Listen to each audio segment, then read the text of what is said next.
Hey guys, welcome back to my channel. তো তোমরা কেমন আছো? আশা করি তোমরা খুব ভালো আছো। তো আমিও খুব ভালো আছি। তো প্রিয়া লাইফস্টাইলে তোমাদের আরেকবার ওয়েলকাম আর অনেক ভালোবাসা। তো এটা হচ্ছে কাকার বিয়ের আগের দিন। তো দেখো এখানে তত্ত্ব সাজাতে বসে পড়েছি। তো আমরা এখানে সবাই মিলে তত্ত্ব সাজাচ্ছিলাম আর খুব মজা করছিলাম। আর আমার ভিডিও দিতে লেট হচ্ছে, কারণ হচ্ছে আমার ফোনটা প্রথমত খারাপ হয়ে গেছে। তারপর হচ্ছে এডিট করতেও ভালো লাগে না, ফোন খারাপ হয়ে গেলে এডিট করতে কি আর ভালো লাগে? তো তারপরে কাকার বিয়ের আনন্দ করতে করতে মানে এডিট করতেই ভুলে গেছি, আর ভালোও লাগছিল না প্রথমত। তো এখন দেখো আমরা তত্ত্ব সাজাতে বসে পড়েছি, খুব মজা করে তত্ত্ব সাজাচ্ছি। তো ভালোই লাগছে, এই ফার্স্ট টাইম আমি মানে তত্ত্ব সাজাচ্ছি। এর আগে সাজিয়েছি বলতে সেরকমভাবে সাজাইনি, তো এইবার আমি মানে নিজে সাজিয়েছি, তো ভালো লাগছিলো সাজাতে। তো পাশে একটা দাদা আছে, তো ওই দাদাটা হচ্ছে শাড়ি দিয়ে সব ডিজাইনগুলো সব বানিয়ে দিচ্ছে, মানে নানা রকম বিভিন্ন ডিজাইন বানিয়ে দিচ্ছে। তো দাদার হাতের কাজ খুবই সুন্দর। আর বাদবাকি কাজগুলো মানে হচ্ছে এই যে প্লাস্টিকের যে কাগজগুলো আছে না, ওই কাগজ দিয়ে হচ্ছে র্যাপিং করছি।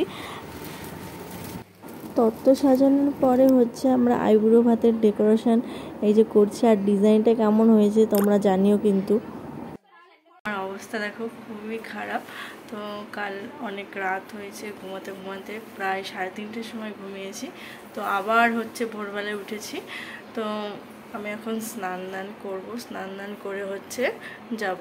তো এদিকে মা হচ্ছে যে রেডি হচ্ছে, তো মা হচ্ছে যাবে এখন আশীর্বাদ করতে। তো মাকে একটু রেডি করে দেবো। তো আমি পরে হচ্ছে স্নান করে তারপর রেডি হব।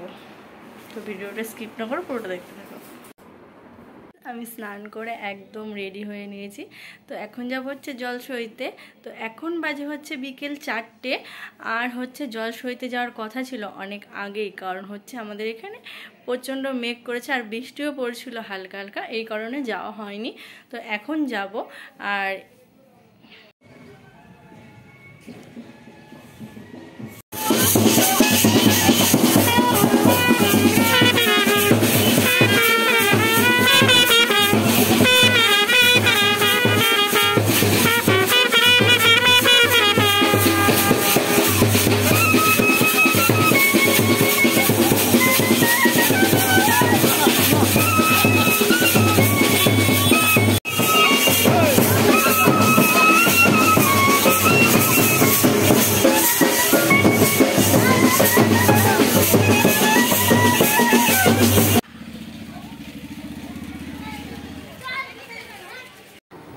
এই যে আমরা গঙ্গার ঘাটে চলে এসেছি। আর আমাদের ঘরের পেছনেও কিন্তু গঙ্গা আছে।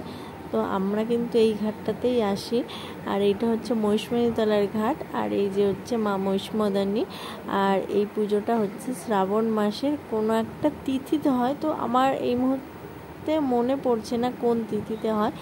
আর যখন এই পুজোটা হয় খুব বড় মেলা হয়। তো আমরা প্রত্যেক বছর এই মেলাটার জন্য অপেক্ষা করে থাকি। এদিকে আমার কাণ্ড দেখো, আমি নাচতে নাচতে শাড়ি খুলে ফেলেছি। তো আমি খুব একটা ভালো শাড়ি পরতে পারি না। তো সবাইকে দেখেছি খুব সুন্দর পরিপাটি করে শাড়ি পরে, তো আমি পারি না পরিপাটি করে শাড়ি পরতে। তো কেউ যদি পরিয়ে দেয় তো ঠিক আছে, কিন্তু আজ আমি নিজে একা একা শাড়ি পরেছি, তো খুলে একদম পরে গেছে। তো আমার যে ওয়েস্টার্ন ড্রেসই ঠিক আছে।